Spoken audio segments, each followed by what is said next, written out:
رسول اللہ صلی اللہ علیہ وآلہ وسلم جب مدینہ تشریف لائے تو پہلے اپنے نانہال میں اترے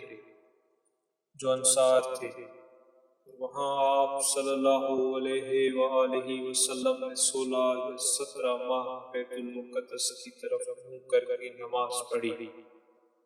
اور آپ صلی اللہ علیہ وآلہ وسلم کی خواہش تھی کہ آپ کا قبلہ بیت اللہ کی طرف ہو۔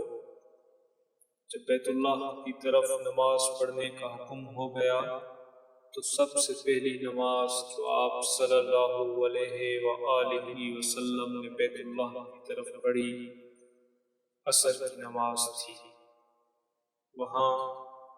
آپ صلی اللہ علیہ وآلہ وسلم کے ساتھ لوگوں نے بھی نماز پڑھی۔ پھر آپ کے ساتھ نماز پڑھنے والوں میں سے ایک آدمی نکلا اور اس کا مسجد بنی حارثہ کی طرف گزر ہوا تو وہ لوگ رکوع میں تھے۔ وہ بولا کہ میں اللہ کی گواہی دیتا ہوں کہ میں نے رسول اللہ صلی اللہ علیہ وآلہ وسلم کے ساتھ مکہ کی طرف منہ کر کے نماز پڑھی ہے۔ یہ سن کر وہ لوگ اسی حالت میں بیت اللہ کی طرف گھوم گئے، اور جب رسول اللہ صلی اللہ علیہ وآلہ وسلم بیت المقدس کی طرف منہ کر کے نماز پڑھا کرتے تھے، یہود اور عیسائی خوش ہوتے تھے،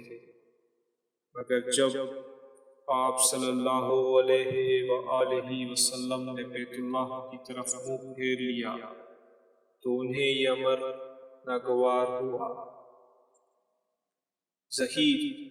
ایک راوی کہتے ہیں کہ ہم سے ابو اسحاق برہ سے حدیث بھی نقل کی ہے، قبلہ کی تبدیلی سے پہلے کچھ مسلمان انتقال کر چکے تھے تو ہمیں یہ معلوم نہ ہو سکا کہ ان کی نمازوں کے بارے میں کیا کہیں۔ تب اللہ نے یہ آیت نازل کی، وَمَا كَانَ اللَّهُ لِيُضِيعَ إِيمَانَكُمْ